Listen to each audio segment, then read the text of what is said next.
Adoptee Cuento Cuento. We are coincidentally the week of Mother's Day. Mother Day's coming up. It's just a coincidence that I asked my own mom to be interviewed for today.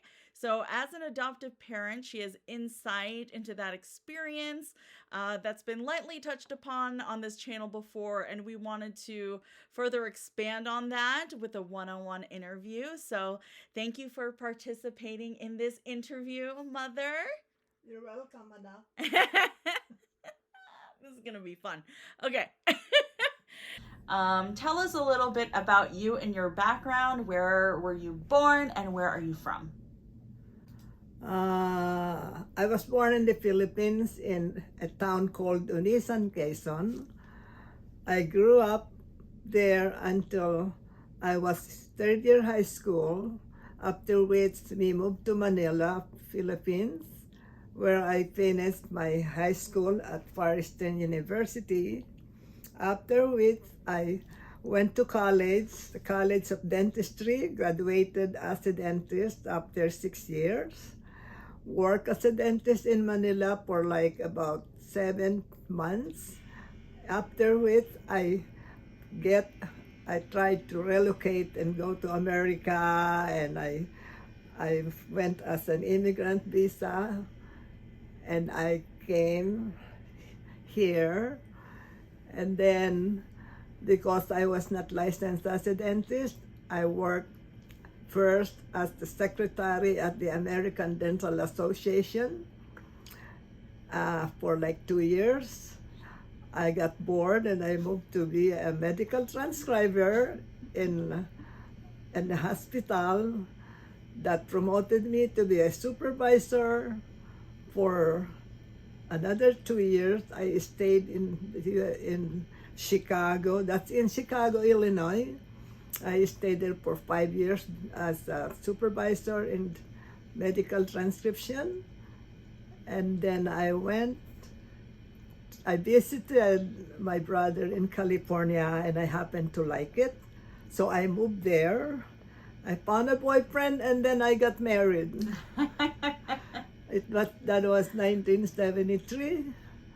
And then we didn't have a child for 14 years. So I decided to go home to the Philippines and Wait. Before you get into that, I want to ask the question. Tell me the story of my adoption. How did you consider adoption?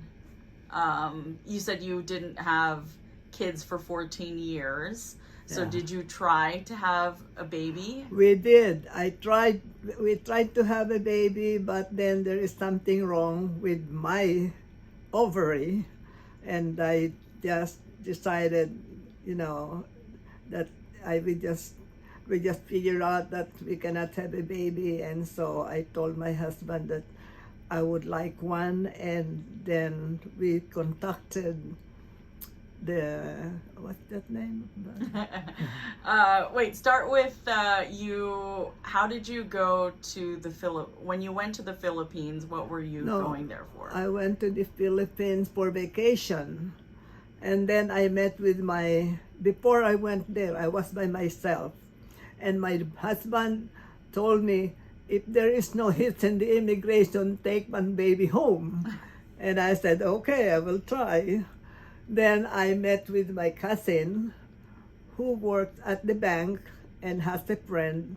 At that time, her friend was in the process of adopting a baby, and then she told me that, oh, there is one mother who is ready to deliver, but I don't want any more because it might be another boy, and I wanted a girl. So I told my friend, take me there, where is it? And so I met this sister, and she happened that she was a dentist, and she became a nun. So when she knew that I was a dentist, she immediately said, oh, I'm gonna give you the baby because you are a dentist. I knew you will be able to raise her well. And she said, since Lulu doesn't want it, you can have the baby. And then what happened was the the the the nun, the nun was so excited without my knowledge. She told me, I will take the mother home because I want to test her for drugs and everything before she delivered. So at that time, then it was like already arranged. I got a lawyer to do the process. And then I told the nun, I said, sister, I have to go home now. I have to work and make money so I can go back and get her. So I went back and continued my dental practice. One day she called me and she said, Marilu, the woman is in the hospital now delivering a baby. So I told my husband, and it's funny because the two of us said, I'm having a stomach ache too. He said, honey, I feel like I'm having a stomach. I said, me too, like I'm the one delivering the baby. and so she was delivered while we are in the Philippines. And so I said, okay, sister, I said, we're preparing to get her. But she said, okay, you have to do the papers. And at that time, it takes a while to take the baby home.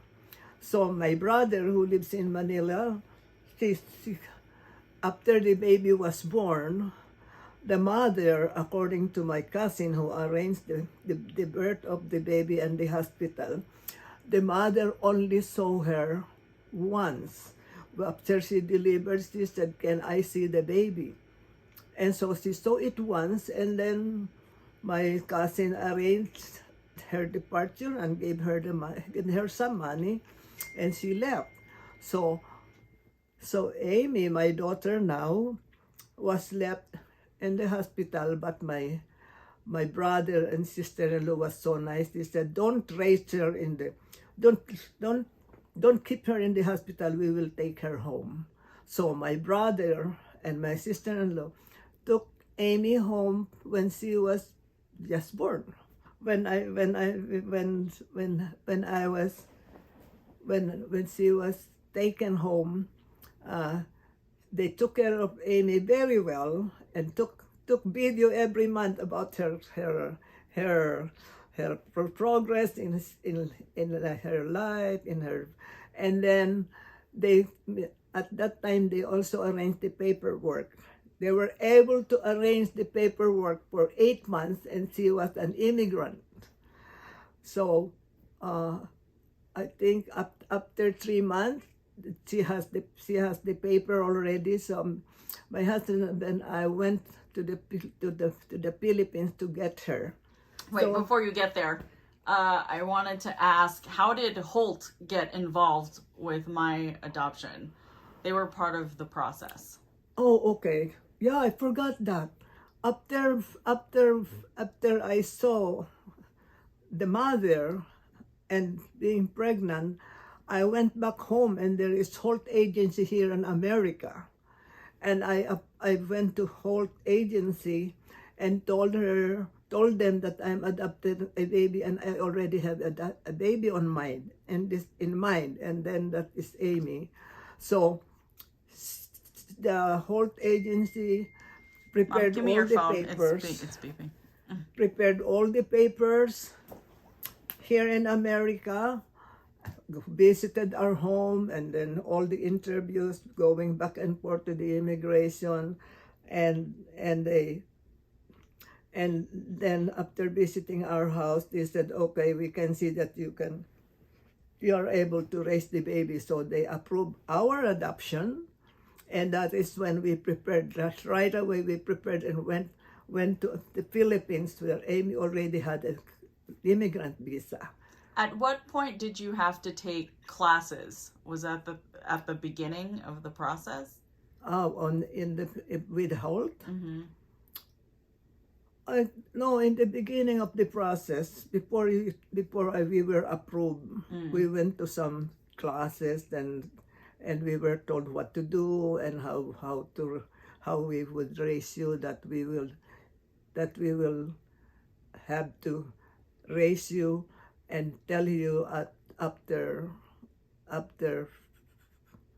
5 months or 6 months that you, when you grow up, we have to tell you that you were adopted by us, because that is the procedure.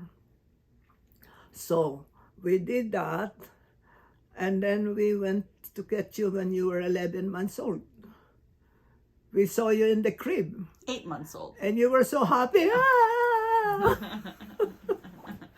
So that was just the story of your adoption. Oh, okay. You came home. When you came home, all my relatives are at home. There is a banner, "Welcome, Aimee." All your bedroom is prepared pink. And you have a crib, and you have a TV in front. You have all the toys and all the thing that you raised, you grew up with. So that made our house complete, and mine complete, because I told my husband, what's the use of getting married when you don't have children? And so that's what happened. I wanted a baby, so I have to get one. Oh, okay. Because I cannot have it, so I have to get Aimee. We were so happy. She's a happy child. She never cried. She never gave us problem when she was the baby. When she was 2 years old, she was behaving like really a 2-year-old. And she has lived with us, we always provided her with everything. And do you think it was an easy process, like compared to, It was not hard for us. Yeah.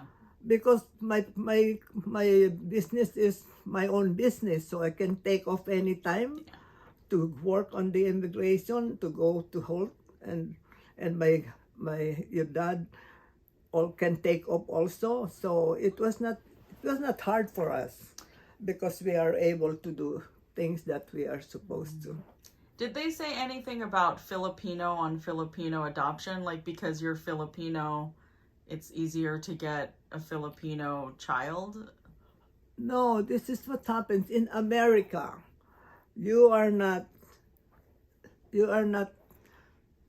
able to adopt anymore after the age of 25 years old. Can you imagine? And they only allow it to children that are young. At the time. And I thought that was crazy.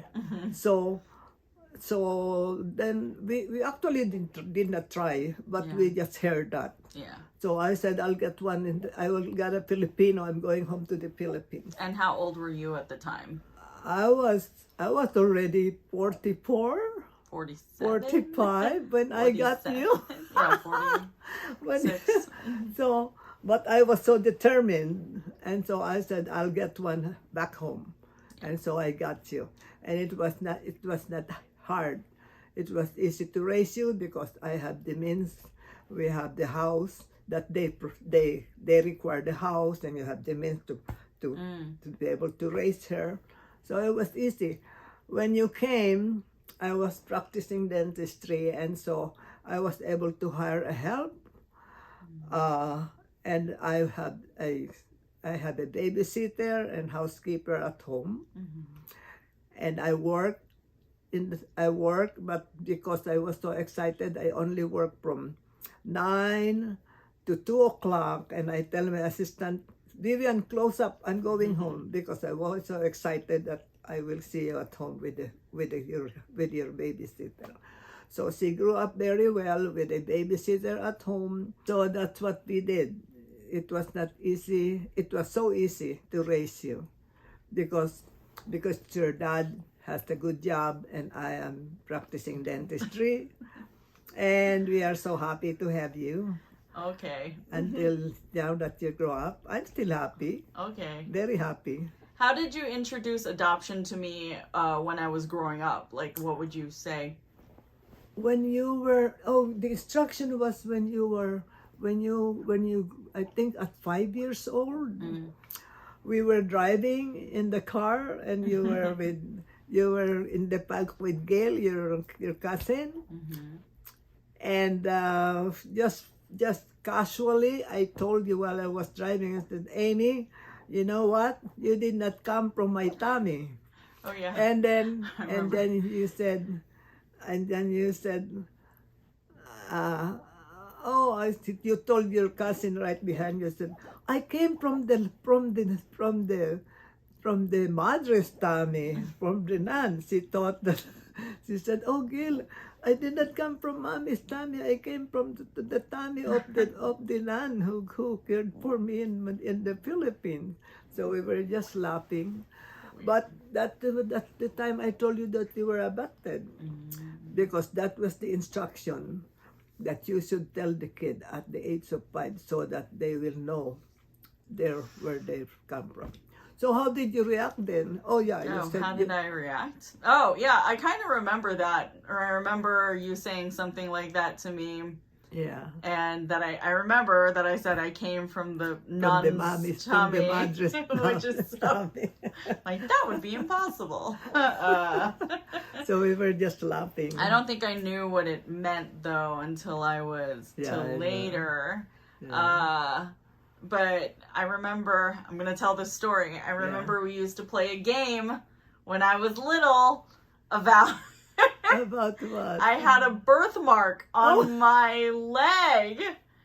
I had a birthmark on my right thigh. And so we used to play this game where you would pretend that I was lost in the city somewhere, and then we go up to a police officer and he said, police officer, I lost my mom. Can you help me find her? Or no, it's you who lost me. And then so you're looking for me, and I have a birthmark on my right thigh. And so you say, she has a birthmark on her right thigh. Can you help me find her? And I liked that.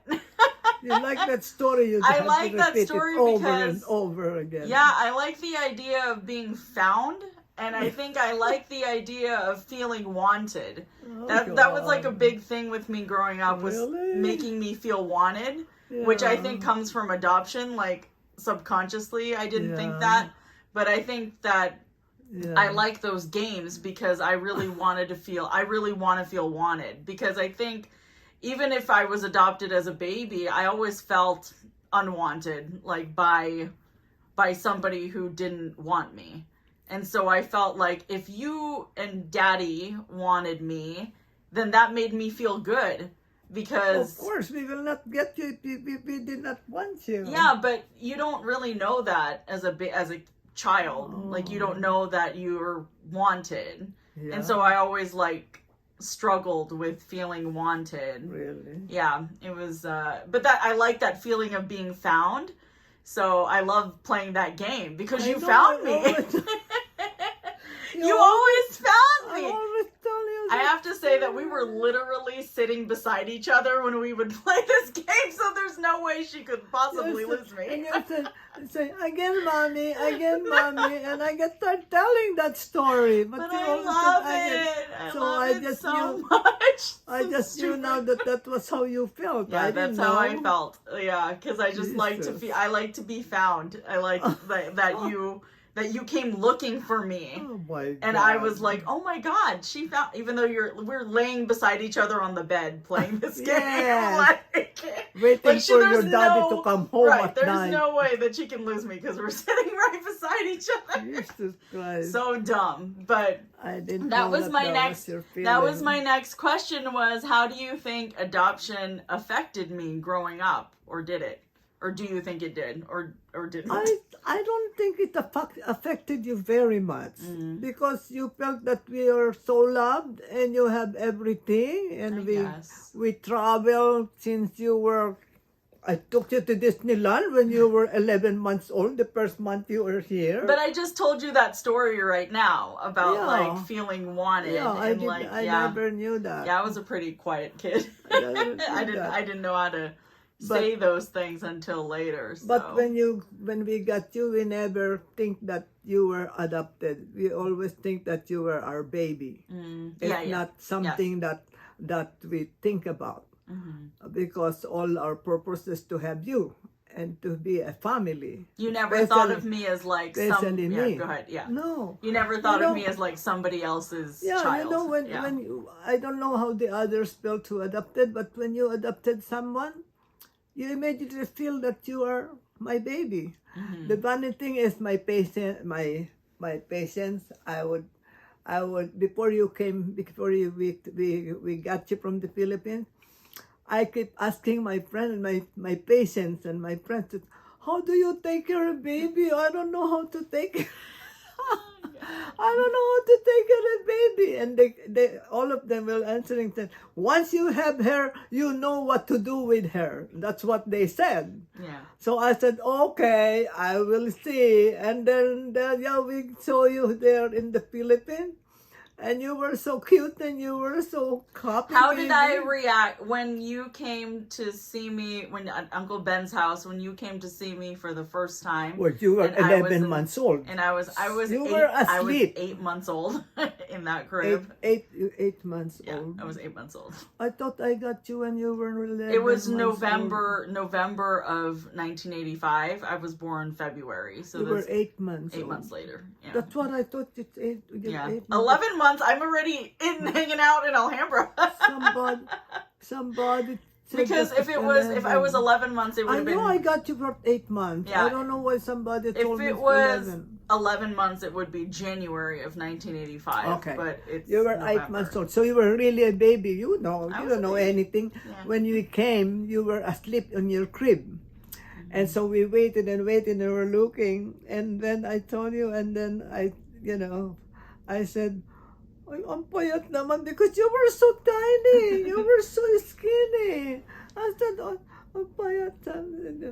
So we waited, and then you woke up, and you were holding on the crib already and looking at us, and you were smiling at us. And I think the first one you said, "Dada." I said, "She calling you daddy. I'm supposed to be called mommy first." And so that was, and you were excited. You were happy. So, remember when you grew up, we were telling you, said, "Oh, kaya palang gustong-gusto mo because sa Amerika, ibang-iba." So Hindi mainit. What happened after that when we met you and we were cuddling and everything, we decided to have a party for you and invited all those relatives who helped you and all my my brothers Kuya Ben and Ate Heli who took care of you. We went to a party.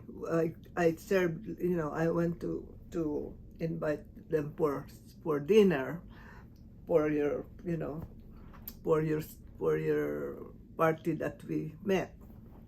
So then after that, maybe about 2 to 3 days, we already traveled back home. Oh, okay. And you were so, that was November, Thanksgiving. Yeah. And there were lights in the airport, and you were so happy. And when you were in the plane, we were seated beside an old woman who is Filipino too, and I was carrying you on my lap, and she was praying the rosary, and you were trying to grab the rosary from her, and I said, "No, anak, no." And then she was so nice, and she was like playing with you. Oh. Yeah, that was good. We were so happy. Yeah. We never thought that about you are adopted or something, because that's the feeling of an adopted mother. That once they get the baby, it's your baby. That's why they said, even everybody says that an adopted baby is taken care of more than their own child, because you were so excited that we have you. So that's what our reaction. So Were you told that, do you think, or did you just feel that way? Huh? Were you told that, like, once Told? did you ever hear about that? It was me who wanted to get a baby. Yeah. It was always me and Johnny too, of course, that we wanted to have a baby in the house. So when we got you, then this is my baby. Yeah. Yeah. So it was never thought that, you're adopted or something. What would you have changed anything about the process of it, or Oh, the adoption? yeah, like would you have changed, I don't think I don't so. know, the speed, because you always told me that you went to that wedding, and so it was like January 85. Oh yeah, January 85. Yeah. It was Mel's Mel's wedding. Yeah. Because, and then so you couldn't stay because you had to go back to work. But I was just born like a month later. Yes, So, yeah, yes. yeah. But I didn't know that you will be born like, a month later that I got home. So after the wedding of Ate Mel, I told the nun, Sister Celestine, that I said, Sister, now that everything is ready, I said, I will have to go home because I have to work and make money so that we can get her. So I went home. And within a month, I was in the office, I was working. And then there was a call from Sister Celestine. And she said, Mary Lou, the mother is delivering the baby now. I said, oh really? And then would you have changed that part? Like maybe you didn't have to go back home anymore? No, because we need the money to get you. Okay. Plus I'm not sure when you will be delivered. Yeah, that's true. Okay. Because those agencies where they take care of the mothers, I think they don't really exactly know when the birth is. Yeah. But I really have to go home. Yeah. So you wouldn't have changed anything about the process. I really would have to really go home and work. And then that's what happened, that we cannot get you yet. Because even if I am there with you, I still cannot take you home because the immigration took 8 months to change the, to get your immigrant visa. So if I stayed with you, it's gonna be the same. Plus, I really, I have to prepare for you. Yeah. To get ready the house and to get ready and to make the money so that we can get you and take home. Yeah. So when you were in the Philippines, my brothers kept calling me. Oh, yeah, you already filed the paperwork for the immigration visa, but you just wait, and then it will take months. But every month, your Uncle Ben, who takes care of you, take a video of you every month, and he sent it to us here, and so we are always so excited. Every month that it comes on a Friday or a Saturday, all my patients are all my friends, and then I invite them. I said, my video si Aimee, we have birthday. So they all come to the house, and I prepare dinner because I have a maid then. I have a help. So she cooks. Before you came, she is already my help for you to get ready for you. So somebody cooks for us and everything. So when I come home, on a Friday, all my friends were seated in the backyard, and then we get inside and watch your video. It was fun. So fun. Do you ever think about adoption now as it relates to me? Do you think it affects me now still as an adult? Oh, you know what? I think in a way it always affects the adopted baby because they always think of, when you grow up like this, they always say, I wonder who my mother is. I wonder where I came from. You always tell me. I wish I Did know. I have questions like that growing up? Not really. You did not question. You did not ask me questions. But I know maybe it is working in your mind that you want to know where you come from and where who your birth mother is. But I allowed you, remember? Whatever you think, I will allow you to, if you want to find I told you ever since when you were an adult, If you want to find your birth mother or birth parents, I will support you and I will take you. I'll never hinder what you feel and what you think. Yeah. So that is what That is I am very open with you. Okay. And then I have some additional questions. So at the very beginning, when you were starting with Holt and getting the house ready, did they call that pre-adoption training? Like when you had that conversation, when they had those classes that you had to take? Did they call that, I don't know, prospective parent training? What did they call that? I don't remember, but Yeah. what they told us is, the only thing that they told us is that you have to learn, you have to know it at the age of 5. We have to tell them that you are adopted. That's very specific, at the age of 5. Yeah, they Like, really did they really say, yeah. At the age of 5, you have to tell her that she is adopted. And I don't really remember those classes anymore. I don't think because once they saw the house and once they saw that I am, we are able. Who came to the house?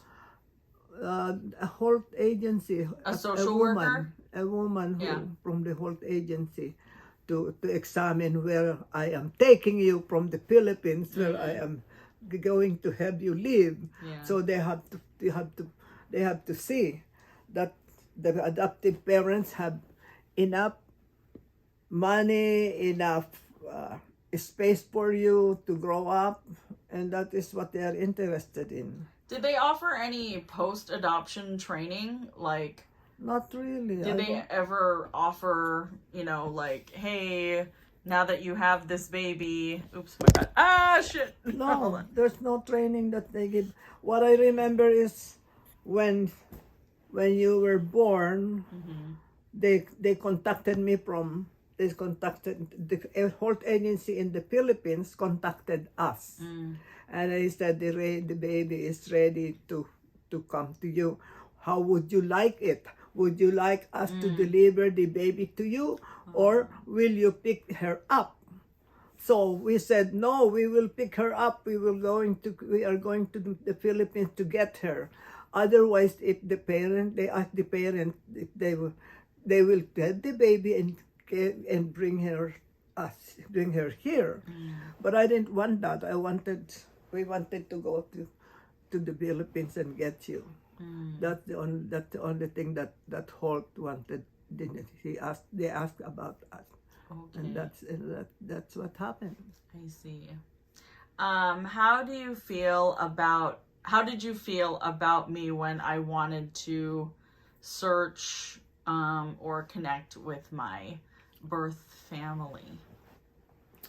I didn't feel very selfish of it. I feel that you deserve to do that.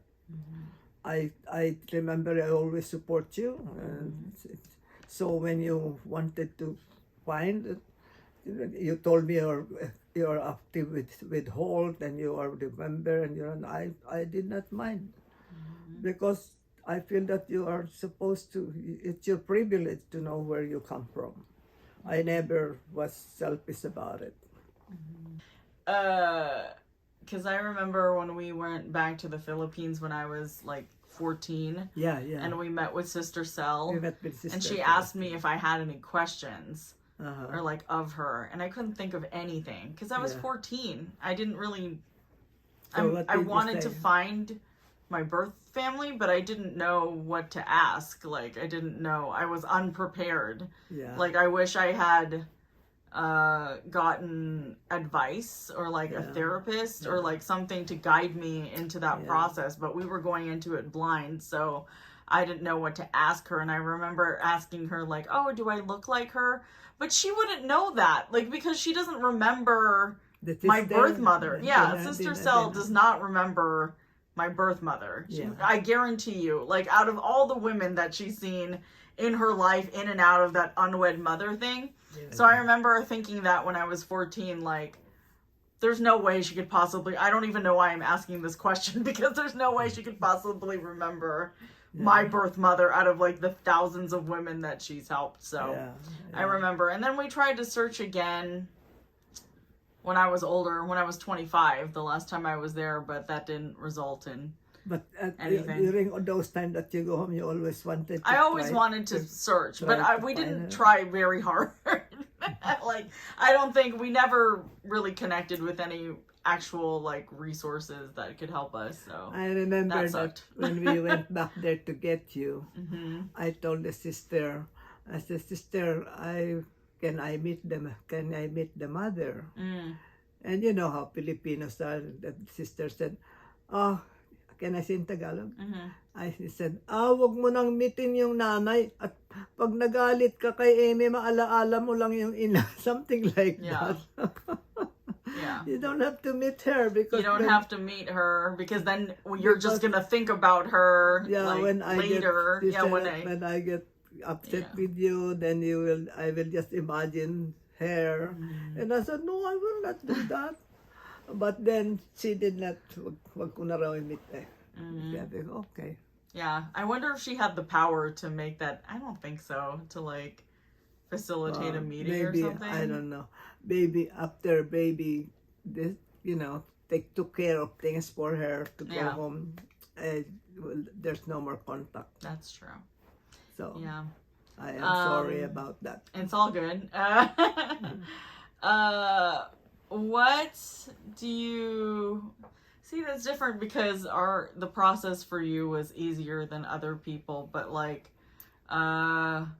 do you think anything needs improvement in the adoption process? Or like, it's hard to say because this is also 37 years ago, but like, well, the thing is, I didn't really see any difficulty in it. It was an easy process for me. Yeah. And that is why all the other parents here that I meet, your dad's office mate, my patients said, Doctora, you are so lucky. How were you able to get a baby in 8 months? Because he said, all the others I know, they wait for the kid to be 2 years old until the government allowed them to come here. And he said, you were able to get her when she was a baby. You are so lucky. And I said, that is how it was. If you have a qualified or an adoption agency that is certified to do it, then I said it's easy. Yeah. It was easy for me. I did not really complain because it was quick. Yeah. The only thing and then also having your immigrant visa in 8 months, that was really short too. So I don't know what Ate Heli and Kuya Ben did to make that really quick. Yeah. So you were just so lucky. Yeah. We were lucky that your process was really quick. I think also because they even overlooked your age because, like you said, in the United States, they have an age limit to adoption here. I would not be able to get a baby. You wouldn't be able to get a baby here. You were almost 50 years old by the time you actually got me. That's what I'm saying, that in the United States, they never would have given you a baby because they want people who are younger to adopt. But I think it's because of like your socioeconomic status. You're a dentist, so you have like money to be able to care for a child. You're Filipino, so you're a Filipino adopting a Filipino baby. I'm sure that held some kind of credence. Yeah, I know. Can you imagine Holt allowed me to I can't because they wouldn't now to get you because of my age, then I was lucky. I was lucky too. Yeah. But that's why the process of the adoption of Holt is to really examine whether you are able to raise the baby in a good environment, if you have the money to support her and grow up. And maybe I passed all those, and that's why they did not mind the age. I think that was really amazing. Yeah. So no improvements because our process was easier than others.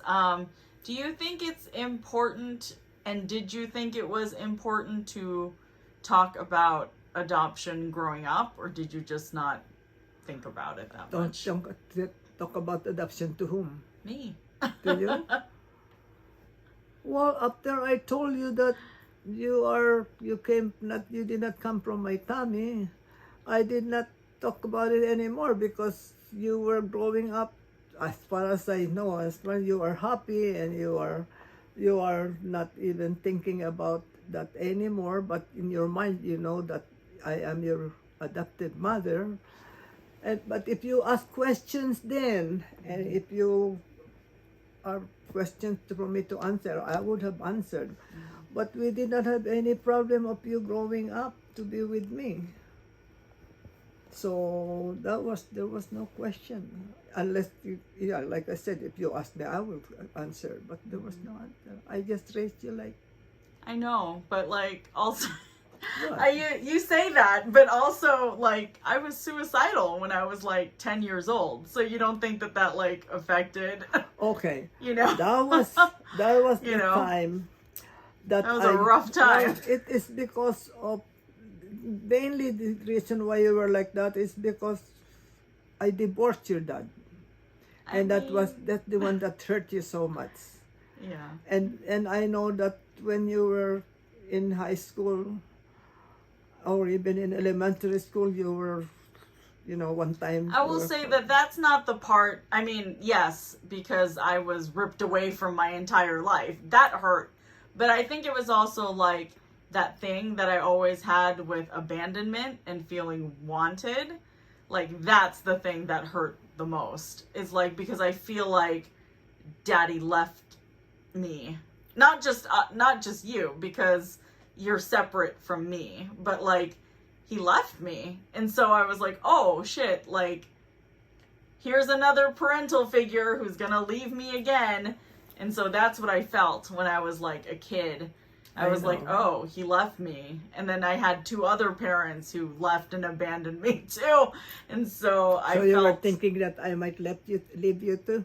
I didn't think that. I feel like I wanted to leave. That's why I felt felt bad, and I felt like killing myself because I felt like, well, it's my turn to leave. Everybody else leaves me, so I'm just gonna leave too. Nobody wants me. Anak, I remember that when you were in high school, I have been taking you to a psychologist. I have been visiting you, and remember when I feel that when you are down and you were thinking, in Sacramento, I was not sleeping all night. Yeah. Because I am always looking if there is light still in your room. There's light, and there are times then I stay home, and you said, "Why, Mom, why are you home?" And I said, "Oh, I take off because I need to, but I take off just because to watch you." My psychologist, your psychologist, I talked to her, and that is, she said, you have to take her away from home right now in an environment because she is in danger of hurting yourself. And that is when I took off for 1 whole month from Delta without pay. That's right. How did we survive without pay? I barely can go in a day without pay. I have money. I took 1 half because that is the advice of your psychologist to me. Yeah. So I talked to the office, and I said I had to take off for 1 month because I am having a problem, and I have to take Aimee away from home and take a vacation. So they allowed me without pay for 1 month. Yeah. And so I took you to Canada with your friend. Luckily, Kayla came with you. Because I know you're hurting. I can feel it. But I cannot do anything. I wanted to help you, but how? I don't know how. But remember, you go to psychologist, and then you said you always cry in the office when you feel sad. There is a counselor in your school. Yeah, a lot. And you go there and talk to her. I was so burdened there. I think it's just when you're a teenager, like everything seems so heavy and seems so intense because you have a lot of hormones. Yeah. Like as a teenager, you think everything is the end of the world. Yeah. Like everything is just this is gonna be forever. It's not just right now, it's forever. Because that's how they treat kids. It's like, it's not just for now, it's forever. Like, you know, when you get in trouble, they say, this is gonna be on your permanent record. But like, what's a permanent record? Like, you don't even have that when you're an adult, but they don't tell you that when you're kids. So everything feels so heavy, and I think that that's why I reacted like that when I was a kid. It's because it felt very heavy. But I think it's also because, like, I didn't have the language for it. Like, if I had told you now, I would tell you that most of those problems or most of those issues that I had, I think was related to a combination of the divorce and a combination of being adopted. Because I think that even subconsciously, like, it's always affected me in my brain. So, like, I always, you know, even as a kid, I loved that story, like that game we used to play of being found, because I like to feel like somebody wants me. And so and so that's how I felt when I was so little. I was so worried about you then, when we were in Sacramento. I did everything. I did the best I could to make you feel better. And the best I could do is, like, take you to a psychologist, and then really not sleep when you are awake. I was also awake. Even if I start at 5 o'clock, I was awake. Oh, no. And then there are days when you will find me home and say, Mom, why are you home?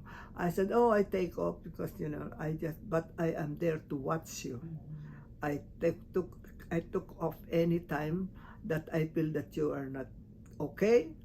I just stay home with you. But I did not let you feel that, and I feel like that, and oh, I'm off today, and I feel like, you know. But that is the Delta knows my problem. Right. If I take off, they know already. And the manager there, and it's very nice to me. I said, Mary Lou, just do what you have to do. We can wait for you. It's okay. That's good. Yeah. So I remember in high school, like, we didn't talk when I was in high school. Like, I don't think you and I ever talked when I was... About your problem? No, about anything. Because, like, I remember coming home and eating dinner and taking a nap and doing homework, and then the next day begins again. Like, because you watch TV, and I have to do homework until, like, 2 o'clock in the morning.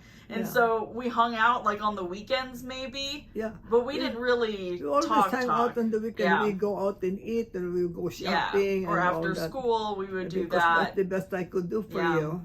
But then when you were in school, I don't want to bother you because you didn't... Because I'm schooling. You don't want to talk to me, and you were talking with...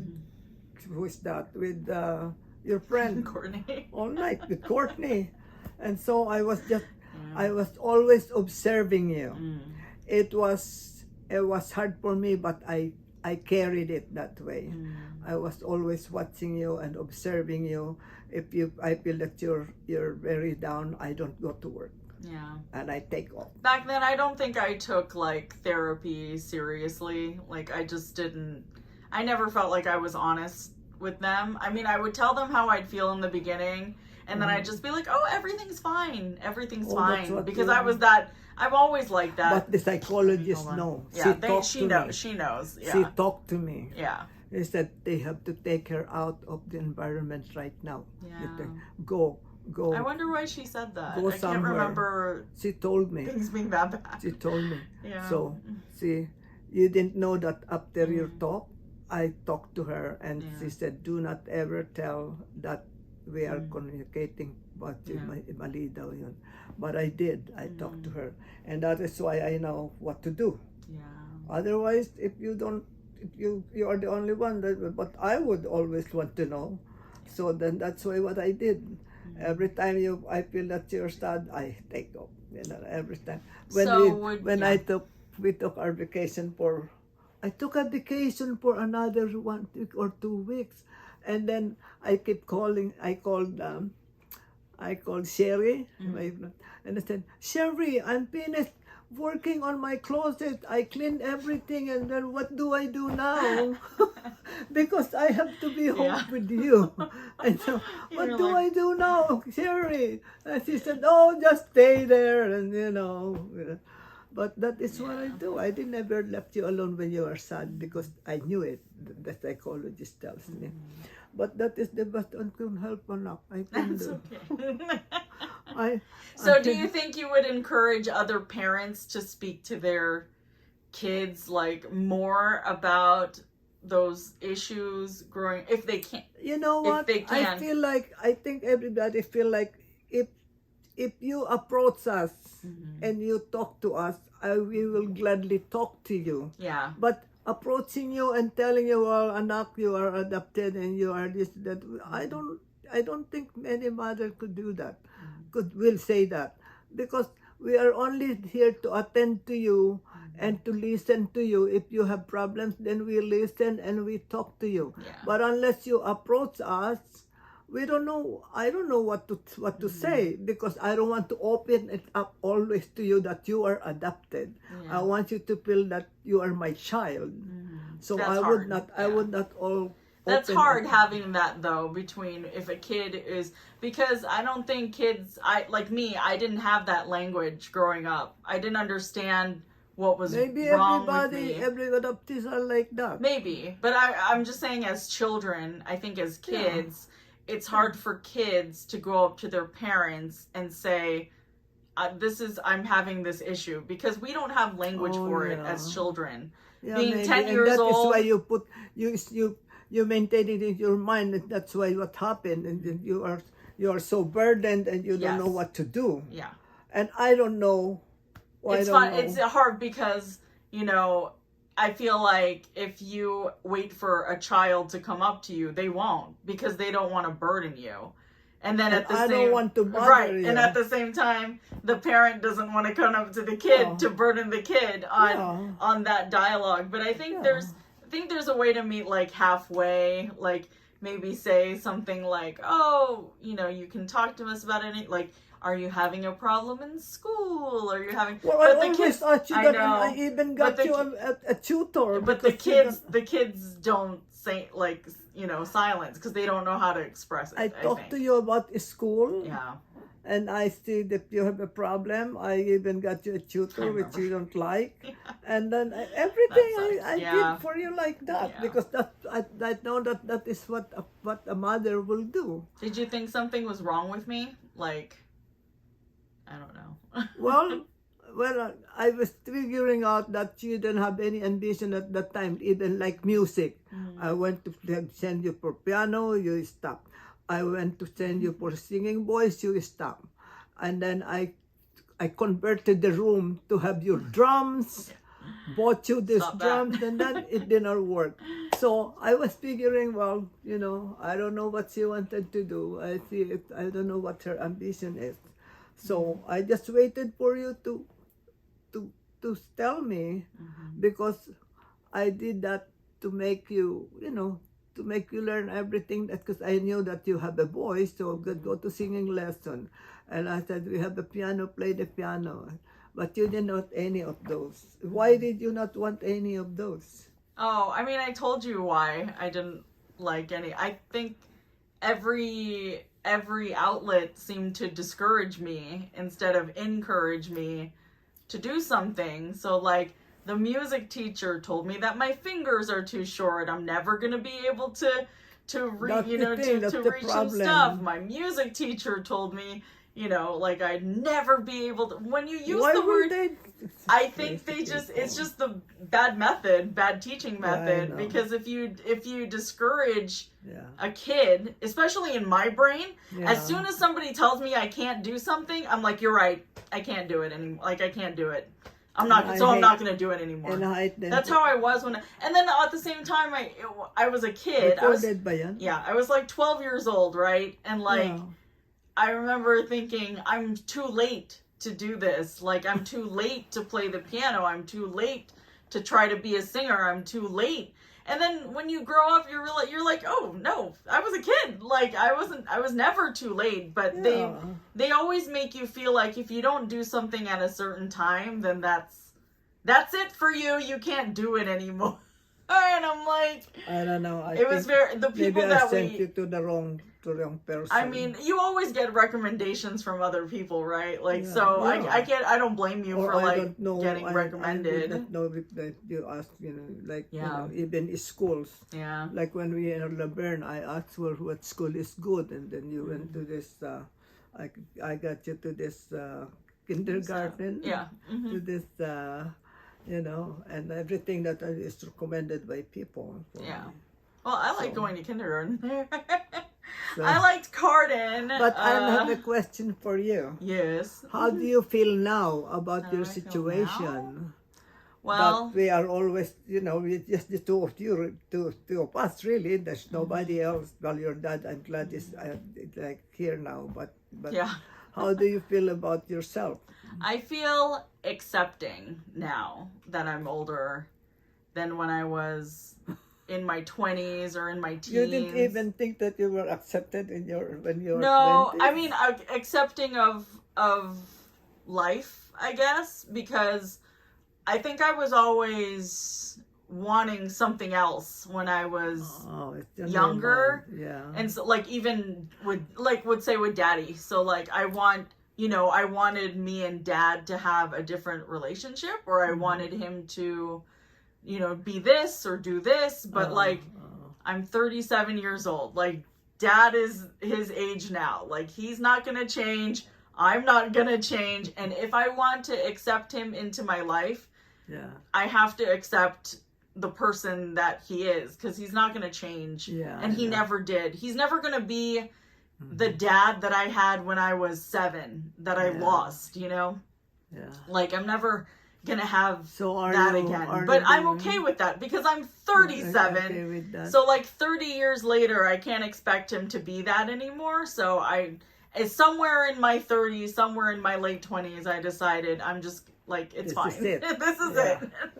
It's fine. If I want to have a good life, I have to accept those things. So but like now I'm trying to get into adoption spaces, and I think I'm trying to understand myself more and make more sense of what I felt growing up. Yeah. Because I don't want to feel that way again. Because a therapist told me when I was a teenager, like those feelings never go away. They never go away. They just change.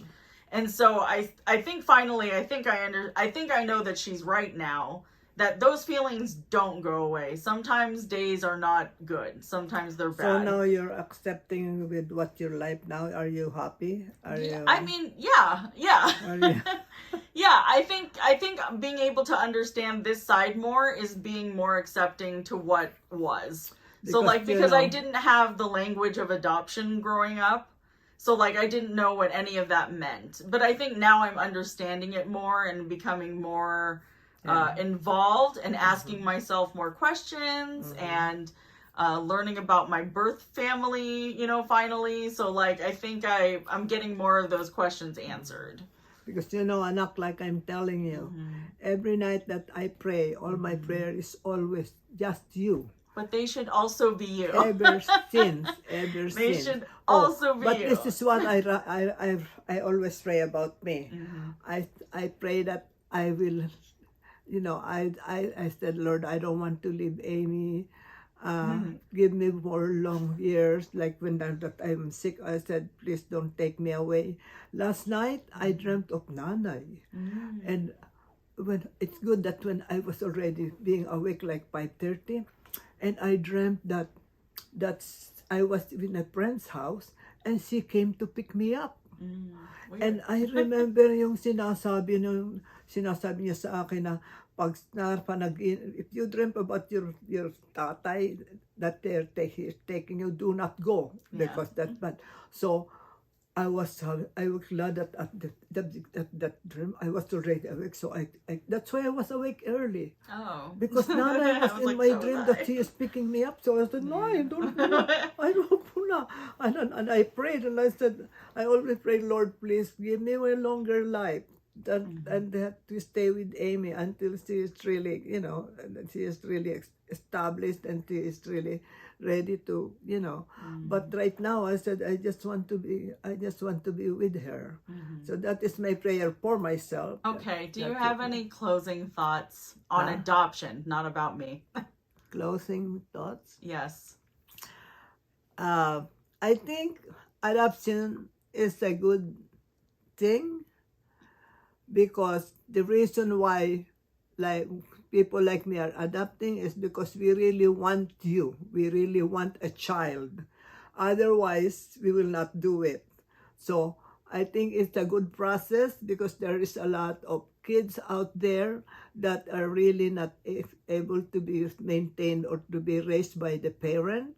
So there has to be more of us who will be looking for someone like that so that we can save their life and get them a better future.